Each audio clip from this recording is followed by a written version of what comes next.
अनुज जी, मुझे लगता है कि एशियन पेंट में नया मूव शुरू हो चुका है। 3200 का लेवल इंपॉर्टेंट था, इसके ऊपर ही ये खुला है। तो जो सुबह का हमारा व्यू था ये अभी भी कंटिन्यू रखेंगे। तो नया जो स्टॉप लॉस होगा वो रहेगा 3200 का।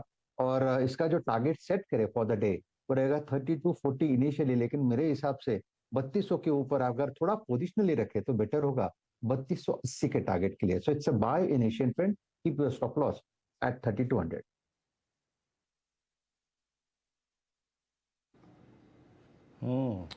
एशियन पेंट्स आपने पिक किया है। आइए ज़रा, ठीक है, आई मीन ये स्टोरी जो पूरी की पूरी पेंट्स की थी उसके अंतर्गत आपने एशियन पेंट्स को पिक किया 3192। यस राजेश जी, अच्छी स्पॉटिंग है।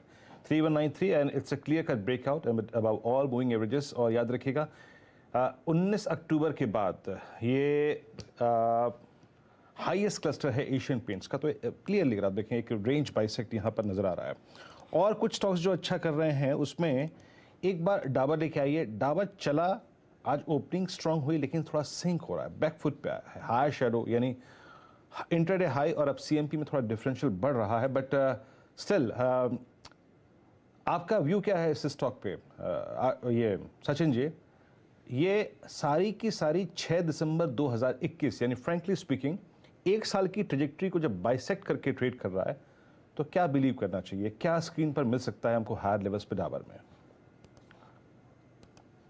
वीरेंद्र जी, अच्छा, क्लियरली काफी स्ट्रॉन्ग स्ट्रक्चर है। इनफैक्ट डेली चार्ट पे तो एक काफी क्लासिकल बुलिश पेंडेंट से ब्रेकआउट एस्टैब्लिश हो चुका है। एंड 600 के ऊपर भी फिलहाल जिस तरीके से ओपनिंग आई है तो मुझे लग रहा है ये काफी अच्छा जोन है जहां पर कुछ लॉन्ग पोजिशंस ऐड किए जा सकते हैं। एक अच्छा पुल बैक भी यहाँ पर नजर आ रहा है, तो मुझे लग रहा है यहाँ पर खरीदारी करने के ही मौके ढूंढने हैं। एंड स्टॉप लॉस यहाँ से लगाना है अराउंड 598 पे।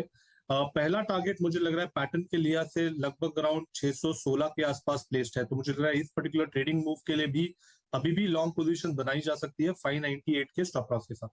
चलिए, एक पॉकेट जहां पर अब क्लियर वीकनेस है और वो जो रैली बन रही थी अब वो थोड़ा सा एक उसका जो बेसिक प्रीमाइस है वही खतरे में आ गया है, वो है आईटी। मिड कैप आईटी में देख लीजिए इस समय जो टॉप सारे के सारे लूजर्स हैं वो सारे के सारे मिड कैप आईटी स्पेस से। कोफोर्ज, ये निफ्टी आईटी, वो जो 200 day moving average, simple moving average जिसकी बात कर रहा था उसकी तरफ जाने की तैयारी कर रहा है 30-100। कोफोर्ज डाउन है, परसिस्टेंट सिस्टम्स डाउन है, एल&टी टेक सर्विसेज डाउन है, एम्फेसिस में डिक्लाइन है और एलटीआई माइंडट्री। ये कुछ स्टॉक्स हैं जहां पर आप क्लियरली अब इस समय एक सेलिंग प्रेशर देख रहे हैं।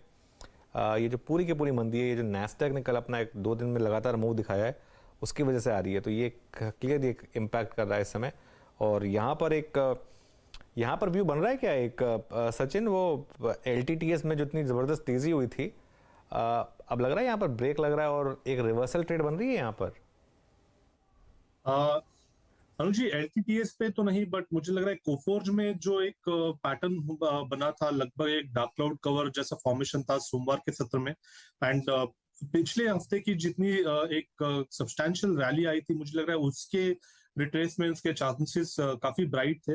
बट पिछले 3 दिनों से लगातार यहाँ पर सेलिंग प्रेशर है। आज के सत्र में भी अगर हम देखें तो लगभग 4050 के आसपास एक मेजर हर्डल नजर आ रहा है।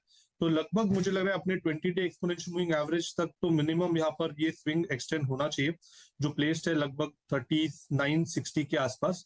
इसका 200 डे एक्सपोनेंशियल मूविंग एवरेज है लगभग अराउंड 3900 के आसपास। तो मुझे लग रहा है अगर यहाँ से और भी थोड़ी सी बिकवाली होती है तो सरप्राइजिंग नहीं होगी।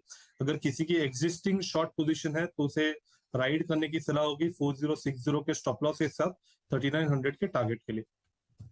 बता दें कि मनी कंट्रोल पर दिए गए विचार एक्सपर्ट्स के अपने निजी विचार होते हैं। वेबसाइट या मैनेजमेंट इसके लिए उत्तरदायी नहीं है।